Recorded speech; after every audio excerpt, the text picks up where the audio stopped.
ಈ ಸಮಾರಂಭದಲ್ಲಿ ಭಾಗವಹಿಸಿರ್ತಕ್ಕಂಥ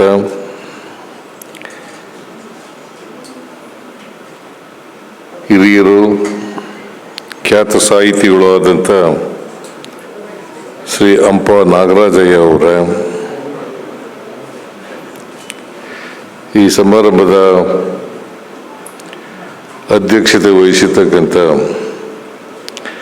ಶಾಸಕರಾದಂಥ ರಿಜ್ವಾನ್ ಅರ್ಷದ್ ಅವರ,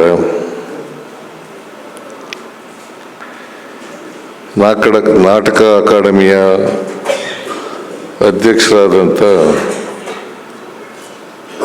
ಶ್ರೀ ನಾಗರಾಜ್ ಮೂರ್ತಿಯವರ, ಮಾಧ್ಯಮ ಅಕಾಡೆಮಿಯ ಅಧ್ಯಕ್ಷರಾದಂಥ ಆಯಿಷಾ ಖಾನಂ ಅವರ,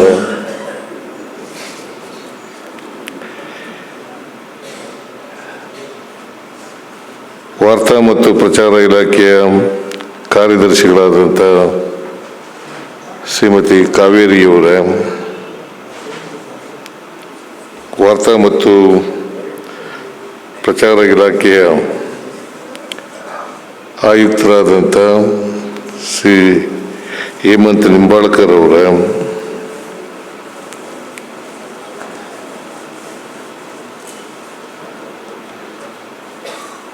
ಇಲ್ಲಿ ಆಗಮಿಸಿರ್ತಕ್ಕಂಥ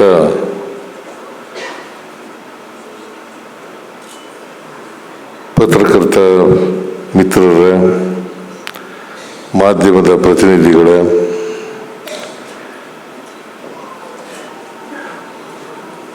ಇತರ ಎಲ್ಲ ಸ್ನೇಹಿತರೆ, ಇವತ್ತು 2025ನೇ ಇಸ್ವಿಯ ಪ್ರಶಸ್ತಿ ಪ್ರದಾನ ಸಮಾರಂಭ.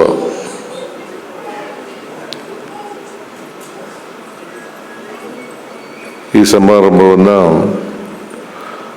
ಅತ್ಯಂತ ಸಂತೋಷದಿಂದ ಉದ್ಘಾಟನೆ ಮಾಡಿದ್ದೇನೆ.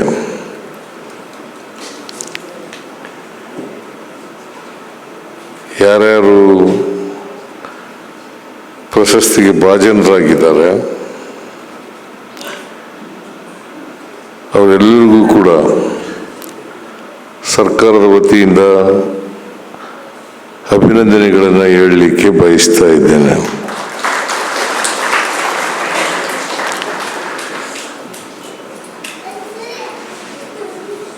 ವಿಶೇಷ ಪ್ರಶಸ್ತಿನೂ ಕೂಡ ಈ ಸಮಾರಂಭದಲ್ಲಿ ಕೊಡ್ತಕ್ಕಂಥ ಕಾರ್ಯಕ್ರಮವನ್ನು ಇಟ್ಕೊಂಡಿದ್ದೀರಿ. ಅವರು ಶ್ರೀಮತಿ ಸರಿತಾ ರೈ ಅವರು ಕೂಡ ಆಗಮಿಸಿದ್ದೀರ.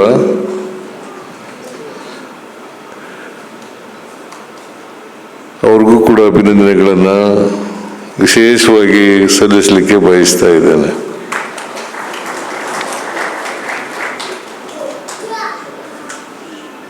ಅವರೆಲ್ಲರಿಗೂ ಕೂಡ ಆಯುಸ್ಸು, ಆರೋಗ್ಯ,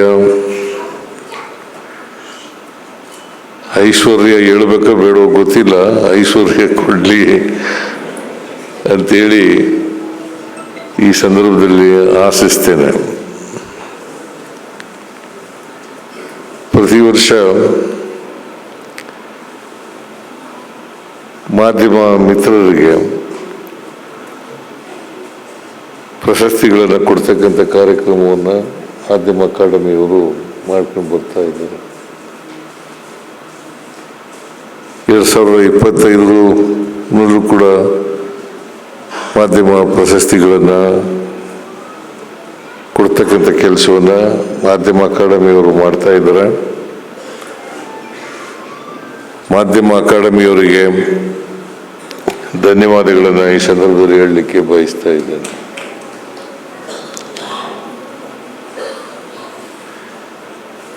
ಇವತ್ತು ಮಾಧ್ಯಮ ಬೆಳೀತಾ ಇದೆ, ಬದಲಾವಣೆನೂ ಆಗ್ತಾ ಇದೆ. ಯಾಕಂತಂದರೆ ತಂತ್ರಜ್ಞಾನ ಬದಲಾವಣೆ ಆದಂತೆ ನೀವು ಕೂಡ ಬದಲಾವಣೆ ಆಗಲೇಬೇಕು. ಹಾಗಾಗಿ ತಂತ್ರಜ್ಞಾನ ವೇಗವಾಗಿ ಬೆಳೀತಾ ಇದೆ, ನೀವು ಕೂಡ ವೇಗವಾಗಿ ಬೆಳೀತಾ ಇದ್ದೀರಿ. ಆದರೆ ಒಂದು ಮಾತ್ರ ನೀವೆಲ್ಲರೂ ಕೂಡ ಜ್ಞಾಪಕ ಇಟ್ಕೋಬೇಕು, ನಾವು ಯಾರ ಪರವಾಗಿ ಕೆಲಸ ಮಾಡ್ತಾ ಇದ್ದೀವಿ ಅಂತಕ್ಕಂಥದ್ದನ್ನು ಜ್ಞಾಪಕ ಇಟ್ಕೋಬೇಕು. ನೀವು ಸಮಾಜ ಮತ್ತು ಸರ್ಕಾರ ಈ ನಡುವೆ ಸೇತುವೆ ಅಂತ ಕೆಲಸ ಮಾಡೋರು. ಸಮಾಜ, ಸರ್ಕಾರ ಇವ್ರ ನಡುವೆ ಸೇತುವೆ ಅಂತ ಕೆಲಸ ಮಾಡ್ತಕ್ಕಂಥವ್ರು. ಸರ್ಕಾರ ಕಟ್ಟ ಕಡೆಯ ಮನುಷ್ಯನನ್ನು ಗಮನಿಸ್ತಾ ಇದೆಯಾ ಇಲ್ವಾ ಅಂತಕ್ಕಂಥದ್ದನ್ನು ನೋಡಬೇಕು. ಯಾಕಂತಂದ್ರೆ ನೀವೆಲ್ಲರೂ ಕೂಡ ನೊಂದವರ, ಅಲಕ್ಷಿತರ,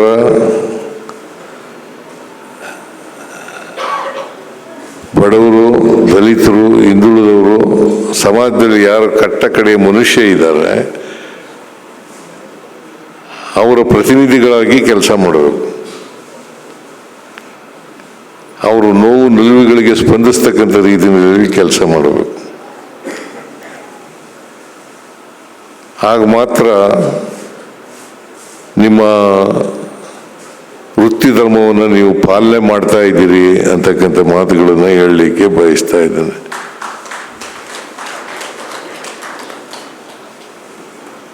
ವೃತ್ತಿ ಧರ್ಮ ಯಾವ ಕಾರಣಕ್ಕೂ ಕೂಡ ಮರಿಬಾರದು. ವೃತ್ತಿ ಧರ್ಮ ಇದೆಯಲ್ಲ, ಇದು ಬಹಳ ಮುಖ್ಯ. ಅದಕ್ಕೆ ಮಹಾತ್ಮ ಗಾಂಧೀಜಿಯವರು ಸರ್ವೋದಯ ಅಂತಕ್ಕಂಥ ಮಾತುಗಳನ್ನು ಹೇಳಿದ್ರು, ಅಂತ್ಯೋದಯ ಅಂತಕ್ಕಂಥ ಮಾತುಗಳನ್ನು ಹೇಳಿದ್ರು. ನಾವು ಸರ್ವೋದಯ ಆಗಬೇಕು, ಅಂತ್ಯೋದಯ ಆಗಬೇಕು. ಇದು ಮಾಡದೆ ಹೋದರೆ ಸಮಾಜದಲ್ಲಿ ಬದಲಾವಣೆಯನ್ನು ತರಲಿಕ್ಕೆ ಕಷ್ಟ ಆಗ್ತದೆ. ನೀವು ಭಾಳ ಅವರ ಪ್ರತಿನಿಧಿಗಳಾದ್ದರಿಂದ ನಿಮ್ಮ ಜವಾಬ್ದಾರಿ ಹೆಚ್ಚಿರ್ತದೆ ಅಂತಕ್ಕಂಥದ್ದು ನನ್ನ ಅಭಿಪ್ರಾಯ. I may be correct, I may not be correct.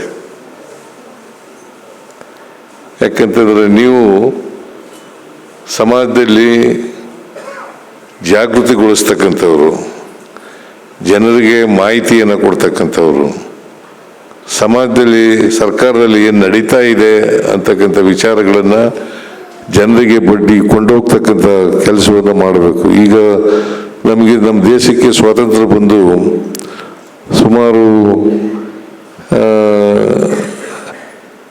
75 ವರ್ಷಗಳ ಮೇಲಾಯಿತು. ನಾವು 75 ವರ್ಷಗಳಾದರೂ ಕೂಡ ಇನ್ನೂ ಸಮಾಜದಲ್ಲಿ ಅಸಮಾನತೆಯನ್ನು ಕಾಣ್ತಕ್ಕಂಥದ್ದನ್ನು ಕಾಣ್ತೇವೆ. ಈ ಅಸಮಾನತೆ ಹೋಗದೇ ನಮಗೆ ರಾಜಕೀಯ ಸ್ವಾತಂತ್ರ್ಯ ಬಂದದಕ್ಕೆ ಸಾರ್ಥಕ ಆಗಲ್ಲ ಅಂತಕ್ಕಂಥದ್ದನ್ನು ಬಾಬಾ ಸಾಹೇಬ್ ಅಂಬೇಡ್ಕರ್ ಅವರು ಭಾಳ ಹಿಂದೆನೇ ಹೇಳಿದರು. ಅದಕ್ಕೋಸ್ಕರನೇ ಅವರು ಬಾಬಾ ಸಾಹೇಬ್ ಅಂಬೇಡ್ಕರ್ ಅವರು, ಮಹಾತ್ಮ ಗಾಂಧೀಜಿಯವರು ಸ್ವತಃ ಪತ್ರಕರ್ತರಾಗಿದ್ದರು. ಪತ್ರಕರ್ತರು ಯಾಕಾಗಿದ್ರು ಅಂತಂದರೆ ಜನರಿಗೆ ನಾವು ತಲುಪಬೇಕು ಅಂತಕ್ಕಂಥ ಕಾರಣಕ್ಕೋಸ್ಕರ. ಜನರನ್ನು ತಲುಪದೆ ಹೋದರೆ, ಜನರ ಸಮಸ್ಯೆಗಳನ್ನು ಚರ್ಚೆ ಮಾಡದೆ ಹೋದರೆ, ಜನರನ್ನು ಜಾಗೃತಿಗೊಳಿಸದೆ ಹೋದರೆ ನಾವು ಸಮಾಜದಲ್ಲಿ ಬದಲಾವಣೆಯನ್ನು ತರ್ತಕ್ಕಂಥದ್ದು ಭಾಳ ಕಷ್ಟ ಆಗ್ತದೆ ಅಂತಕ್ಕಂಥ ಮಾತುಗಳನ್ನು ಹೇಳಲಿಕ್ಕೆ ಅದಕ್ಕೋಸ್ಕರನೇ ಗಾಂಧೀಜಿಯವರು ಅಸಮಾನತೆ ಹೋಗದೆ ಹೋದರೆ, ಪ್ರತಿಯೊಬ್ಬರು ಕೂಡ ಆರ್ಥಿಕವಾಗಿ, ಸಾಮಾಜಿಕವಾಗಿ ಸಬಲತೆಯನ್ನು ಕಾಣದೇ ಹೋದರೆ ನಾವು ಸ್ವಾತಂತ್ರ್ಯ ಬಂದದಕ್ಕೆ ಸಾರ್ಥಕ ಆಗಲ್ಲ ಅಂತಕ್ಕಂಥ ಮಾತುಗಳನ್ನು ಭಾಳ ಸ್ಪಷ್ಟವಾಗಿ ಹೇಳಿದ್ದಾರೆ ಅಂತಕ್ಕಂಥದ್ದನ್ನು ತಾವೆಲ್ಲರೂ ಕೂಡ ತಿಳ್ಕೋಬೇಕಾಗ್ತದೆ. ಈ ಕೆಲಸ ಮಾಡೋರು ನೀವೇನೆ. ನಾನು ಇತ್ತೀಚಿನ ದಿನಗಳಲ್ಲಿ ನಾನು ನ್ಯೂಸ್ ಪೇಪರ್ ಓದ್ತೀನಿ, ಟಿ ವಿ ನೋಡೋದು ಭಾಳ ಕಡಿಮೆ. ಯಾಕಂತಂದರೆ ಊಹಾ ಮಾಧ್ಯಮ ಜಾಸ್ತಿ ಆಗ್ಬಿಟ್ಟಿದೆ. ನ್ಯೂಸ್ ಪೇಪರ್ಗಳು better than T V channels.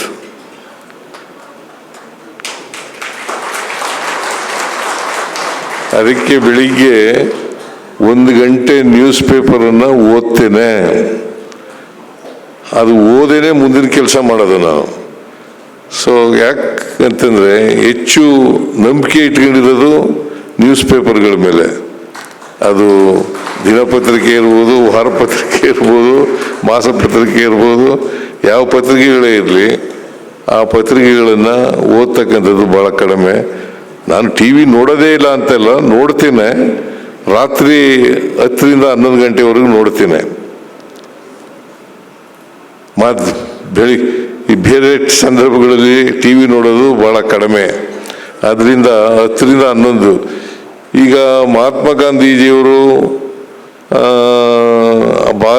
Baba Saheb Ambedkar ಅವರು ಪತ್ರಕರ್ತರು ಆಗಿದ್ದರು. ಆಗ ಅವರು ಸಾಧ್ಯವಾದ ಮಟ್ಟಿಗೆ ಸತ್ಯವನ್ನು ಜನರ ಮುಂದೆ ಇಡ್ತಕ್ಕಂಥ ಪ್ರಯತ್ನವನ್ನು ಮಾಡ್ತಾ ಇದ್ರು. ಈಗ ಫೇಕ್ ನ್ಯೂಸ್ಗಳ ಹಾವಳಿ ಜಾಸ್ತಿ ಆಗಿಬಿಟ್ಟದೆ. ಫೇಕ್ ನ್ಯೂಸು, ರಂಜಿತವಾದಂಥ ಸುದ್ದಿಗಳನ್ನು ಪ್ರಚಾರ ಮಾಡೋದು, ಅದು ಜಾಸ್ತಿ ಆಗ್ತಾ ಇದೆ. ಅದು ಕಡಿಮೆ ಆಗಬೇಕು ಅಂತಕ್ಕಂಥದ್ದು ನನ್ನ. ಈಗ ಸುದ್ದಿಗಳಿಗೇನು ತೊಂದರೆ ಏನಿಲ್ಲ, ಆದರೆ ಸತ್ಯ ಮತ್ತು ರಿಸರ್ಚು, ಸಂಶೋಧನೆ ಇವು ಜಾಸ್ತಿ ಆಗಬೇಕು ಅಂತಕ್ಕಂಥದ್ದು ನನ್ನ ಭಾವನೆ. ಪಾಪ ಒಳ್ಳೆ ಪತ್ರಕರ್ತರು, ಮಾಧ್ಯಮ ಪತ್ರಕರ್ತರು ಕೂಡ ಇದ್ದಾರೆ, ಸತ್ಯವನ್ನು ಹೇಳ್ತಕ್ಕಂಥ ಪತ್ರಕರ್ತರು ಇದ್ದಾರೆ, ಫೇಕ್ ನ್ಯೂಸ್ಗೆ ಹೆಚ್ಚು ಮಹತ್ವ ಕೊಡ್ತಕ್ಕಂಥ ಪತ್ರಕರ್ತರು ಇದ್ದಾರೆ. ಅದರಿಂದ ನಾನು ನಿಮ್ಮ ಪಾತ್ರ ಬಹಳ ಮುಖ್ಯವಾಗಿರೋದ್ರಿಂದ, ಸಮಾಜದ ಬದಲಾವಣೆಯಲ್ಲಿ ನಿಮ್ಮ ಪಾತ್ರ ಹೆಚ್ಚಾಗಿರೋದ್ರಿಂದ ನೀವು ಸಾಧ್ಯವಾದ ಮಟ್ಟಿಗೆ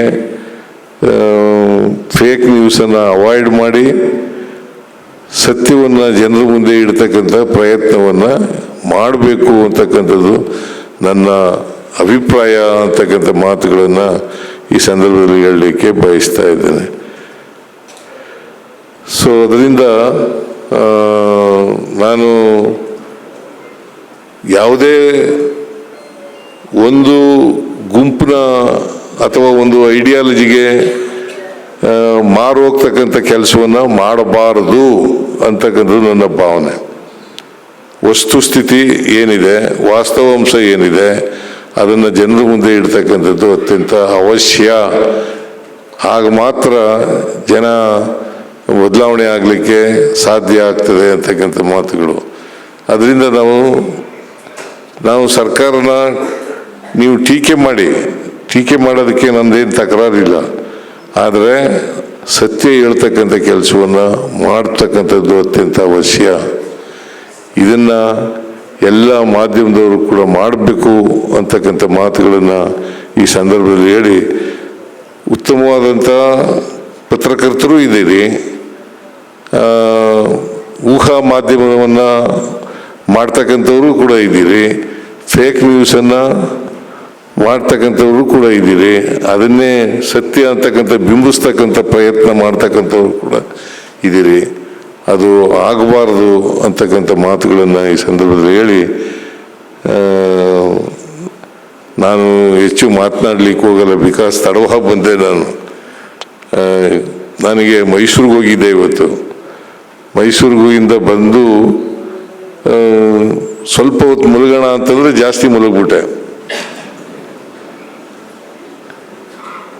ಸೊ ಹಾಗಾಗಿ ಈ ಸಮಾರಂಭಕ್ಕೆ ತಡವಾಗಿ ಬರಬೇಕಾಗಿ ಬಂತು. ನೀವೆಲ್ಲರಿಗೂ ಕೂಡ ಪಾಪ ಕಾದಿದ್ದೀರಿ, ಕ್ಷಮಿಸಬೇಕು ಅಂತಕ್ಕಂಥ ಮಾತುಗಳನ್ನು ಹೇಳಿ, ಏಕೆಂದರೆ ಈ ಪ್ರಶಸ್ತಿ ಸಾಧಕರಿಗೆ ನಾವು ಕೊಡ್ತಾ ಇದ್ದೀವಿ.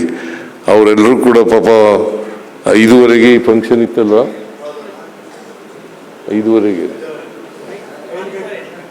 4:15 ನನಗೆ ಹೇಳಿದ್ದ 5:30 ಅಮ್ಮ.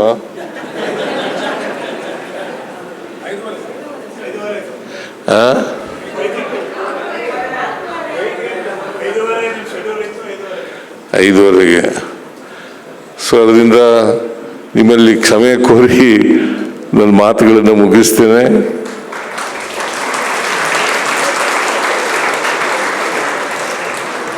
ಮತ್ತೊಮ್ಮೆ ಎಲ್ಲ ಪ್ರಶಸ್ತಿ ಪುರಸ್ಕೃತರಿಗೆ ಅಭಿನಂದನೆಗಳನ್ನು ಹೇಳಿ ಅವ್ರಿಗೆಲ್ರಿಗೂ ಕೂಡ ಒಳ್ಳೆಯದಾಗಲಿ, ಶುಭವಾಗಲಿ ಅಂತ ಹಾರೈಸಿ ನನ್ನ ಮಾತುಗಳನ್ನು ಮುಗಿಸಿ ನನ್ನ ಭಾಷಣವನ್ನು ಮುಕ್ತಾಯ ಮಾಡ್ತೇನೆ. ಜೈ ಹಿಂದ್, ಜೈ ಕರ್ನಾಟಕ, ಜೈ ಸಂವಿಧಾನ್.